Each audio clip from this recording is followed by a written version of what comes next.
Good morning students. આજે આપણે ધોરણ 12ની અંદર વાદાત્મક ગદ્ય, અત્યાર સુધી તમે ગદ્યાર્થ ગ્રહણ વિશે અભ્યાસ કરી ચૂક્યા છો. પદ્યાર્થ ગ્રહણ શું છે એ પણ તમને ખબર છે. સંક્ષિપ્તીકરણ એટલે કોઈ પણ પેરેગ્રાફ આપણને આપેલો હોય એ પેરેગ્રાફને આપણે સાર રૂપે ટૂંકમાં લખીએ એ સંક્ષિપ્તીકરણ. એટલે આ રીતે આપણે અત્યાર સુધી જે સંક્ષિપ્તીકરણ, ગદ્યાર્થ ગ્રહણ, પદ્યાર્થ ગ્રહણ એ બધું શીખ્યા છો અને તેમનો ખ્યાલ છે. પણ હવે તમારે ધોરણ 12ની અંદર વાદાત્મક ગદ્ય એટલે કે વાદ વિવાદ સ્વરૂપે ગદ્યને રજૂ કરવાનું. તર્ક સ્વરૂપે તમને સાદું વિધાન આપેલું હોય એ વિધાનને તમારે તર્ક સ્વરૂપે શું કરવાનું છે? વ્યક્ત કરવાનું છે. એમાં ઉદ્ગારચિહ્ન સૂચક શબ્દો પણ તમે મૂકી શકો અને પ્રશ્નાર્થ સૂચક શબ્દો એટલે કે હકારાત્મક કે નકારાત્મક પ્રશ્નના રૂપમાં આપેલા વિધાનને તમારે વ્યક્ત કરવાનું છે. તમે કંઈ પણ બોલી રહ્યા છો, તમારી સામે જે વ્યક્તિ સાંભળે છે એ વ્યક્તિ તમે બોલેલા વિધાનને તર્ક સ્વરૂપે કે દલીલ સ્વરૂપે તમને પાછું જે રીતે બોલે એ રીતે તમારે એનું રૂપાંતર કરવાનું છે. દાખલા તરીકે આપણે એવું કહીએ કે તમે અહીં આવ્યા છો, તમે અહીં આવ્યા છો, તો ઓહ, તમે અહીં શું કામ આવ્યા? એ આપણે પ્રશ્ન સ્વરૂપે એને શું કર્યું? એને પ્રશ્ન પૂછ્યો કે ભાઈ તમે અહીં શું કામ આવ્યા? તો એ રીતે આપણે જે વાદાત્મક ગદ્ય બનાવવાનું છે એમાં મોટાભાગની દલીલો હકારાત્મક કે નકારાત્મક પ્રશ્નના રૂપે રજૂ કરવાની છે. હું તમને કેટલાક એના મુદ્દા સમજાવું અને બોર્ડ ઉપર લખું. એ મુદ્દાઓ તમે પોતાની નોટબુકમાં લખી લેજો અને પછી પેરેગ્રાફથી આપણે આ વાદાત્મક ગદ્યમાં કેવી રીતે રૂપાંતર કરવાનું છે એ આપણે જોઈશું. બરાબર?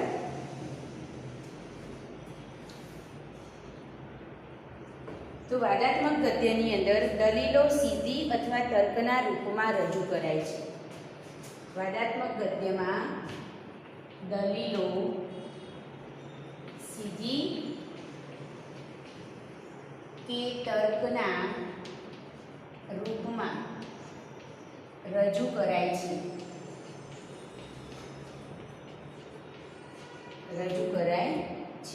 દલીલો કરતી વખતે માની લેવામાં આવે કે આ વાતની સામે અન્ય દલીલ હશે જ. જ્યારે આપણે કોઈ દલીલ કરીએ છીએ તો એ દલીલ કરતાં એવું માની લેવામાં આવે કે આપણે જે પણ કંઈ બોલીશું એની સામે આપણને દલીલ સ્વરૂપે જ સામેની વ્યક્તિ પણ આપણી સમક્ષ એ વાક્યને, એ વિધાનને રજૂ કરશે. પછી દલીલોનું ખંડન કરવા માટે એટલે કે સામેના વ્યક્તિએ જે વિધાન રજૂ કર્યું છે, જે દલીલ કરી છે, જે તર્ક કર્યું છે એ તર્કનું ખંડન કરવા માટે એમાં બેમત નથી, એમાં શંકા નથી, એ તો સ્પષ્ટ જ છે ને, એટલા માટે જ એકને એક બે જેવી વાત છે, એ તો સર્વવિદિત છે, દીવા જેવું સ્પષ્ટ છે વગેરે જેવા શબ્દોનો તમે ભાષામાં પ્રયોગ કરી શકો છો. જ્યારે કોઈ વ્યક્તિ તમારી સામે દલીલ કરે છે, દલીલ વ્યક્ત કરે છે, ત્યારે એમાં બેમત નથી, એ તો છે જ ને, જેવા વિધાનો, જેવા ભાષાના વિધાનો તમે એમાં શું કરી શકો છો? રજૂ કરી શકો છો.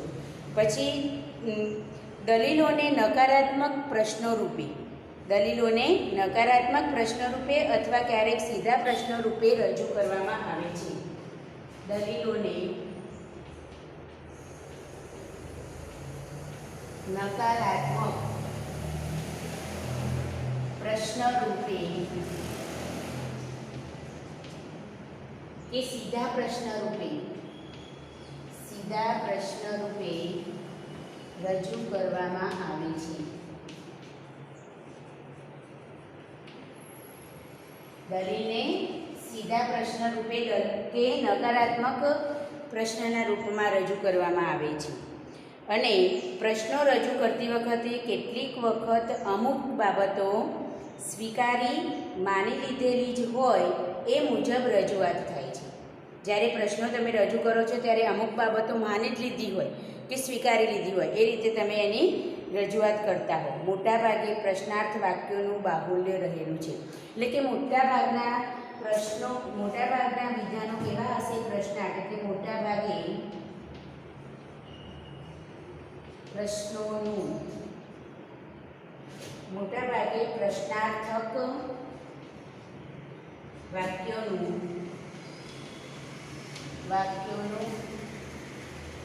બાહુલ્ય રહેલું છે. મોટાભાગના વાદાત્મક ગદ્યની અંદર મોટાભાગના જે વિધાનો છે એ પ્રશ્નાર્થ ચિહ્નવાળા, એટલે કે પ્રશ્ન પૂછવાના રૂપમાં આપણે વિધાનોને શું કરવાના છે? રજૂ કરવાના છે. પછી દલીલોના અંતે તારણ ખૂબ જ તર્કબદ્ધ રીતે કાઢવામાં આવ્યું છે. દલીલોના અંતે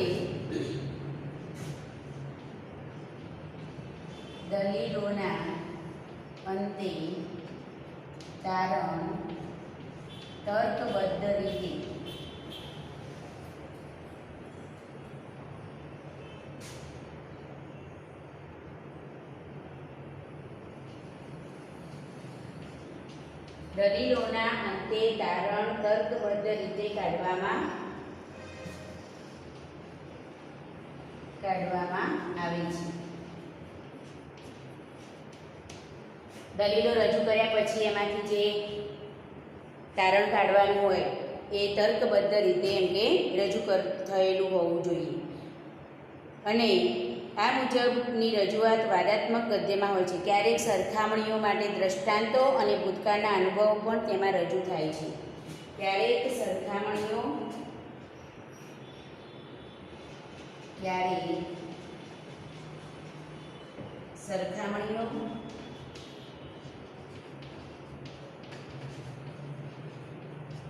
દ્રષ્ટાંતો અને ભૂતકાળના અનુભવો પણ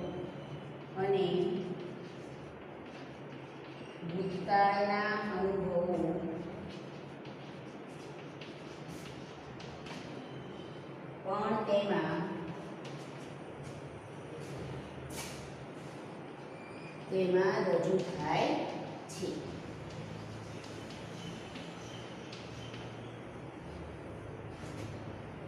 આ રીતે તમે આ બાબતોને ધ્યાનમાં રાખીને તમારે વાદાત્મક ગદ્યમાં એનું શું કરવાનું છે? રૂપાંતર કરવાનું છે. કઈ કઈ બાબતોનું આપણે ખાસ ધ્યાન રાખવાનું છે? તો તમારે એમાં દલીલો સીધી તર્કના રૂપમાં રજૂ કરાય છે. પછી બીજું, દલીલોને નકારાત્મક પ્રશ્ન રૂપે કે સીધા પ્રશ્ન રૂપે રજૂ કરવામાં આવે છે.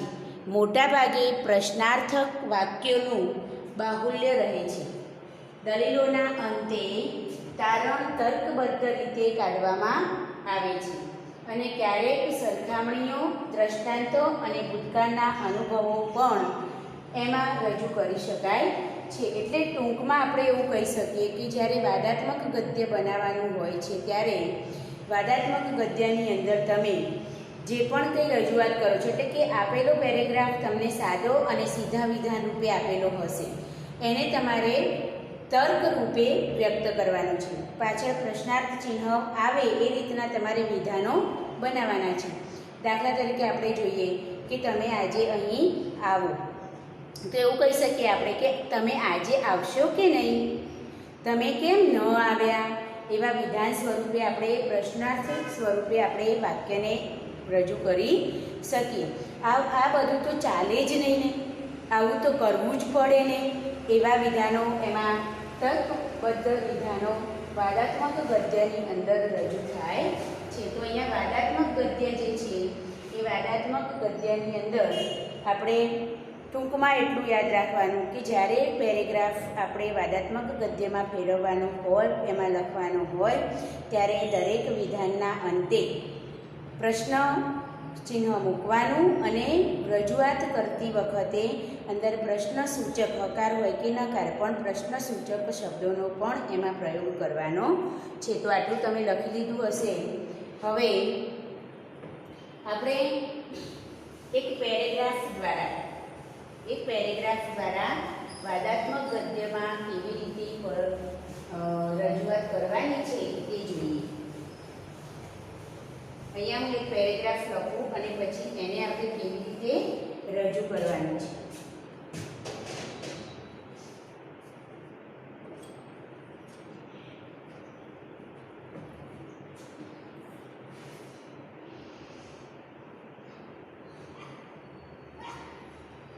એને શું કરવું તે સમજાતું નહોતું. એને શું કરવું તે સમજાતું નહોતું.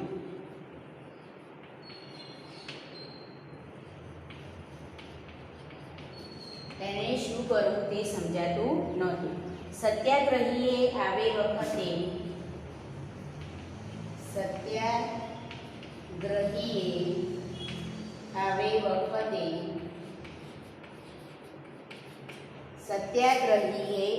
વખતે ઉપવાસ કરવા જોઈએ.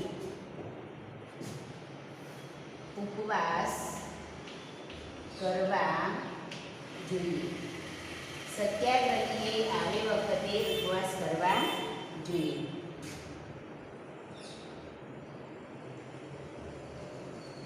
તેમનું હૃદય પરિવર્તન કરાવવું જોઈએ અને તેમનું હૃદય પરિવર્તન કરાવવું જોઈએ. તેમનું હૃદય પરિવર્તન કરાવવું જોઈએ. પણ ગાંધીજી તો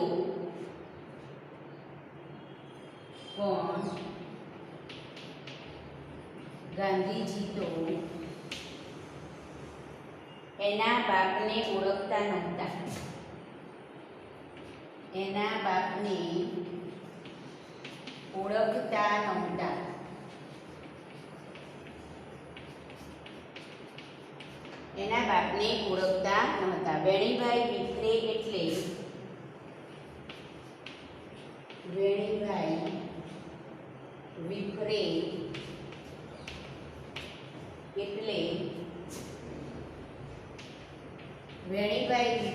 એટલે પછી કોઈના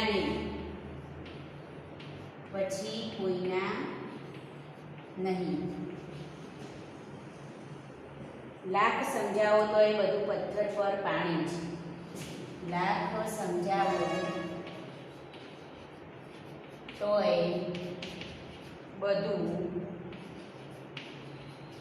પથ્થર પર પાણી. આ પેરેગ્રાફ તમે પણ નોટબુકમાં લખી લો. પછી કેવી રીતે એને તર્કબદ્ધ રીતે આપણે રજૂ કરવાનું છે એક વિધાનને જોઈએ. બરાબર.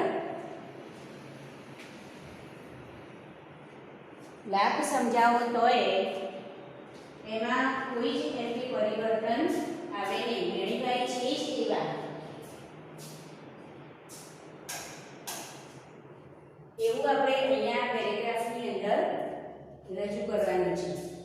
હવે દરેક વિધાનને આપણે પ્રશ્ન તરીકે મૂકીશું. એટલે કે પહેલું વિધાન છે, એને શું કરવું તે સમજાતું નહોતું. તો એને સમજાતું નહોતું કે શું કરવું અને શું ન કરવું એવું વિધાન આપણે અહીંયા બનાવી શકીએ. એને સમજાતું નહોતું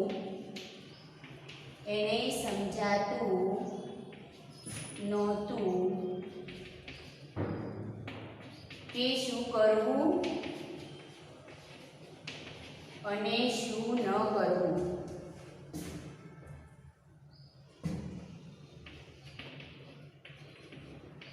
બરાબર. એને સમજાતું નહોતું કે શું કરવું અને શું ન કરવું. પહેલું વિધાન આપણું શું હતું? એને શું કરવું તે સમજાતું નહોતું. સાદું વિધાન છે. એને આપણે તર્ક રીતે રજૂ કર્યું કે એને સમજાતું નહોતું કે શું કરવું અને શું ન કરવું. બીજું વિધાન છે, સત્યાગ્રહીએ આવે વખતે ઉપવાસ કરવા જોઈએ અને તેમનું હૃદય પરિવર્તન કરવું જોઈએ.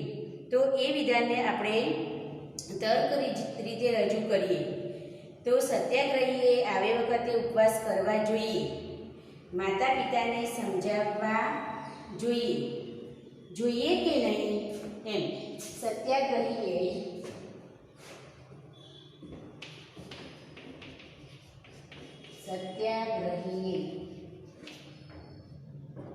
આવે વખતે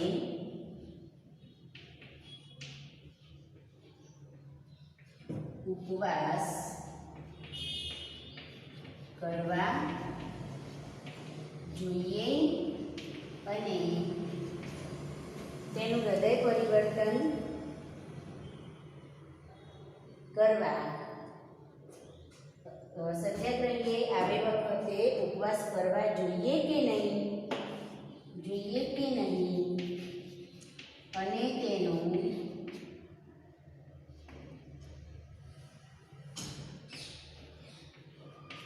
તેનું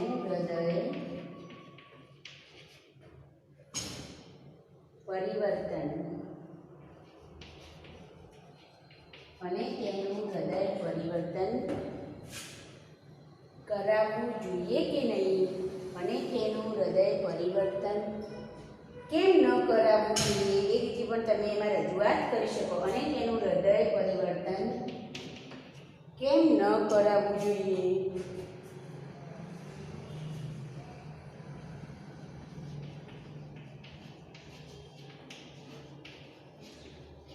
બરાબર.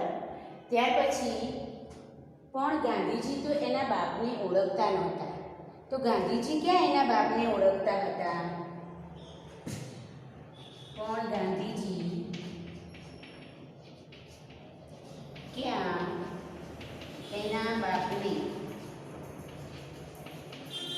ઓળખતા હતા? પ્રશ્નાર્થ ચિહ્ન તો પાછળ મૂકવાનું છે. બરાબર. તો ગાંધીજી ક્યાં એના બાપને ઓળખતા હતા? ત્યાર પછી વેણીભાઈ વિફરે એટલે પછી કોઈના નહીં. વેણીભાઈ વિફરે ત્યારે ક્યાં કોઈનું માને છે? વેણીભાઈ વિફરે ત્યારે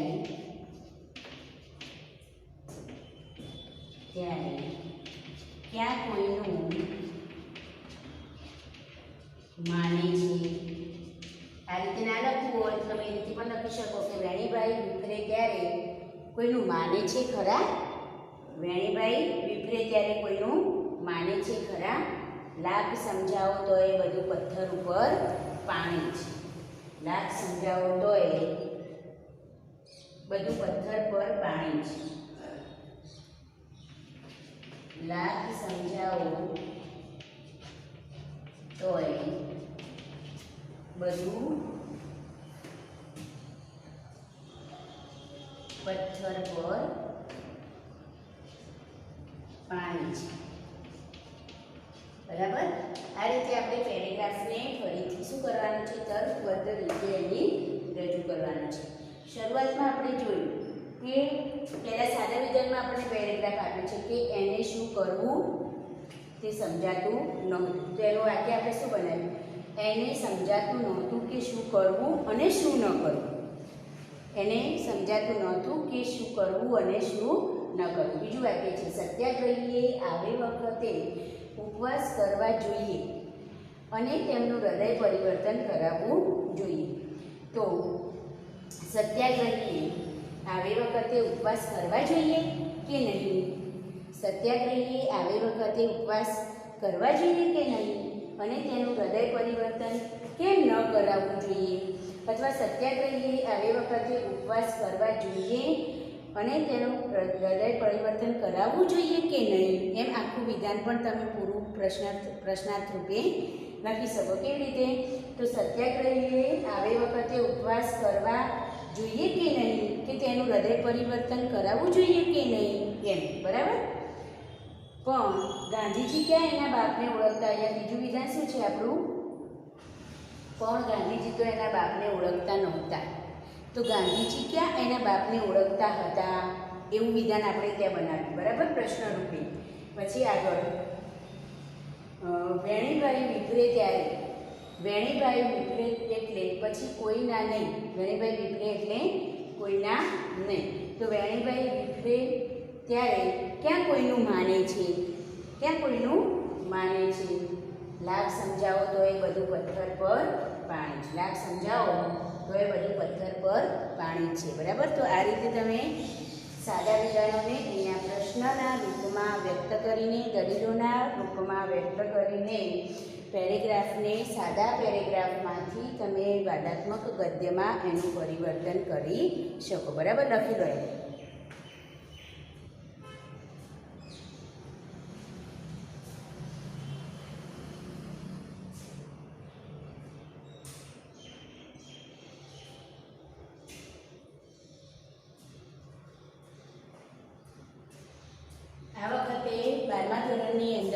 5 માર્ક્સનો પેરેગ્રાફ તમારે આ પ્રકારનો હશે કે જેમાં તમારે આપેલા પેરેગ્રાફને તમારે વાદાત્મક ગદ્યના સ્વરૂપમાં પરિવર્તિત કરવાનો છે. હવે જુઓ કે ધારો કે તમને નથી આવડતું બનાવવું, તો એટલીસ્ટ એટલું તો આવડે કે કોકને આપણે પ્રશ્ન કરતા હોય એવી રીતે. દાખલા તરીકે આપણે ઉદાહરણ લઈએ કે સ્કૂલમાં તમે આવ્યા, હોમવર્ક કર્યું નથી, તો શિક્ષક તમને એવું કહે કે કેમ ભાઈ આજે હોમવર્ક લાવ્યું નથી, તો આજે તને પનિશમેન્ટ મળશે, એટલે તારે 2 વાર કે 5 વાર લખી લાવવું પડશે. તો તમે તરત જ સામે શું દલીલ કરવાના કે બધા નથી લખી લાવતા તો કંઈ કહેતા નથી અને મને જ કેમ કહો છો. ખ્યાલ આવી ગયો? ટૂંકમાં હું શું કહેવા માગું છું કે કોઈ પણ પ્રશ્ન તમારી સમક્ષ રજૂ થાય, કોઈ પણ વિધાન તમારી સમક્ષ રજૂ થાય ત્યારે તમારે એને તર્કબદ્ધ રીતે વ્યક્ત કરવાનું છે. પછી એમાં નિયમ ના હોય કે આ રીતે જ એને વ્યક્ત કરવું, બસ એમાં દલીલ વ્યક્ત થતી હોય એ રીતનું વિધાન બનવું જોઈએ. અને પ્રશ્નાર્થ ચિહ્ન મૂકી શકાય. પ્રશ્નના રૂપમાં આપણે વિધાનને રજૂ કરવું. એ સાદો સીધો પ્રશ્ન હોય કે પછી નકારના રૂપમાં હોય.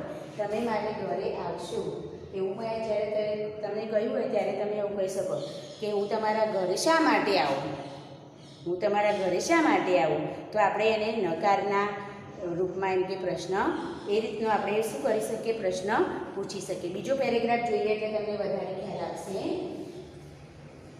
બીજા પેરેગ્રાફમાં અહીંયા વિધાન આપ્યું છે પહેલું કે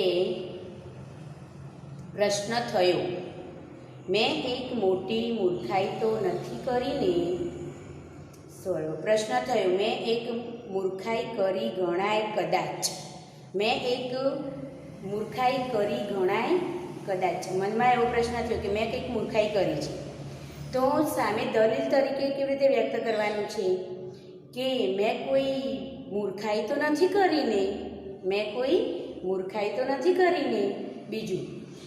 બીજી લીટી, માત્ર એક જાહેર ખબર વાંચીને, પત્ર વ્યવહાર કરીને પત્નીની પસંદગી કરવા હું છેક દક્ષિણમાં દોડી આવ્યો છું. માત્ર એક જાહેર ખબર વાંચીને, પત્ર વ્યવહાર કરીને પત્નીની પસંદગી કરવા હું દક્ષિણમાં દોડી આવ્યો છું, એવો પ્રશ્નાર્થ. વિધાન શું છે આપણું કે માત્ર એક જાહેર ખબર વાંચીને, પત્ર વ્યવહાર કરીને પત્નીની પસંદગી કરવા હું દક્ષિણમાં આવ્યો. તો એનું વિધાન આપણે કેવી રીતે બનાવીશું કે માત્ર જાહેર ખબર વાંચીને, પત્ર વ્યવહાર કરીને પત્નીની પસંદગી કરવા હું છેક દક્ષિણમાં દોડી આવ્યો છું, પ્રશ્નાર્થ.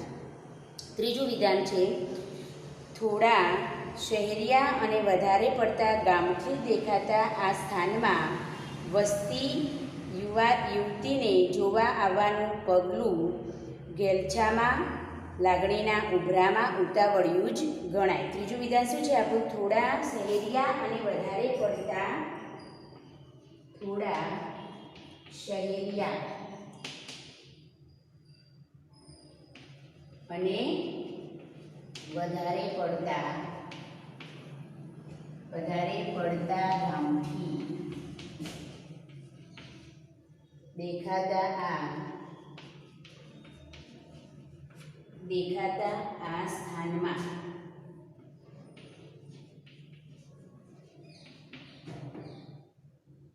વસતી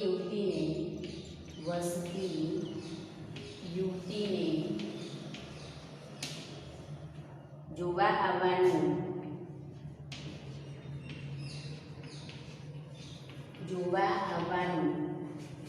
પગલું ઘેલછામાં,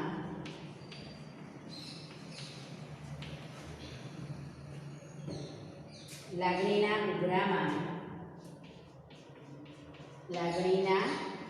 ઉભરામાં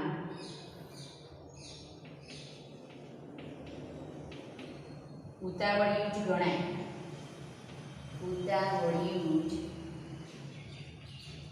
ગણાય. આવું સાદા વિધાન રૂપે આપણને અહીંયા 2 વાક્યો આપે છે કે થોડા શહેરિયા અને થોડા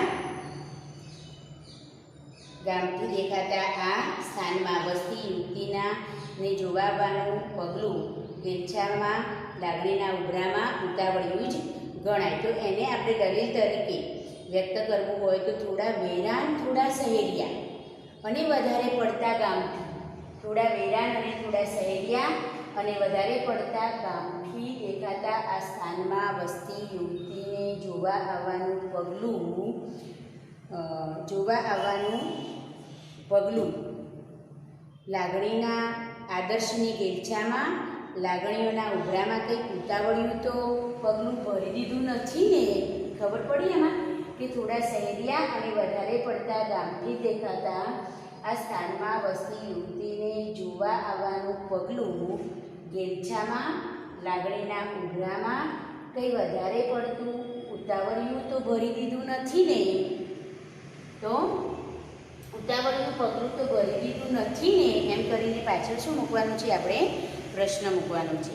તો આ રીતે આપણે પેરેગ્રાફને તર્કબદ્ધ રીતે શું કરવાનું છે? લખવાનું છે. તમે લખી લો તો આટલું. અને એ જ રીતે બીજો પેરેગ્રાફ જોઈએ કે જેથી તમને થોડો વધારે ખ્યાલ આવે. બરાબર? જુઓ, કેટલાક મનુષ્યો નિત્ય યુવાન હોય છે એવું એક વિધાન છે. તો એને આપણે રજૂ કરતી વખતે શું લખીએ કે કેટલાક વિધાનો નિત્ય યુવાન નથી હોતા. નિત્ય યુવાન નથી હોતા. બીજું, દેહવૃદ્ધિ થાય છતાં એમનો ઉત્સાહી આત્મા તો સદાય યૌવનથી થનગની રહ્યો હોય છે. તો બીજું વિધાન આપણે એવું બનાવી શકીએ કે દેહવૃદ્ધિ થાય છતાં એમનો આત્મા સદાય યૌવનથી થનગની રહ્યો નથી હોતો. થનગની રહ્યો નથી હોતો. ત્રીજું વિધાન છે, ને શક્તિ લાવારસની પેઠે ગુમાગુમ કરી રહી હોય છે. ને શક્તિ લાવારસની પેઠે ગુમાગુમ નથી કરી રહી હોતી. પ્રશ્નાર્થ. આગળનું વિધાન છે, એમની ઈચ્છા શક્તિ અદમ્ય હોય છે. એમની ઈચ્છા શક્તિ અદમ્ય નથી હોતી. પ્રશ્નાર્થ. ત્યાર પછી આગળનું વિધાન, અને આદર્શ મહાન હોય છે. તો આદર્શ મહાન નથી હોતો. પ્રશ્નાર્થ. અને જગત જેવું છે તેવું કદી એમને સંતોષ આપી શકતું નથી. તો એ વિધાનને આપણે જગત જેવું છે તેવું શું કદી એમને સંતોષ આપી શક્યું છે ખરું? એમ કરીને આપણે ફરીથી એને પ્રશ્નાર્થ સ્વરૂપે વિધાનને શું કરીએ છીએ? રજૂ કરીએ છીએ. તો આ રીતે તમે બે પેરેગ્રાફનો મહાવરો કરશો એટલે તમને વાદાત્મક ગદ્યમાં કેવી રીતે પરિણિત કરવાનું છે એ તમને બરાબર સમજાઈ જશે. બરાબર? તો તમારે વાદાત્મક ગદ્યનો એક પેરેગ્રાફ પહેલાં સાદો લખવાનો અને પછી વાદાત્મક ગદ્યમાં એનું રૂપાંતર કરીને લખવાનું. એટલે હોમવર્કમાં તમારે એક પેરેગ્રાફ લખવાનો છે. Okay, thank you.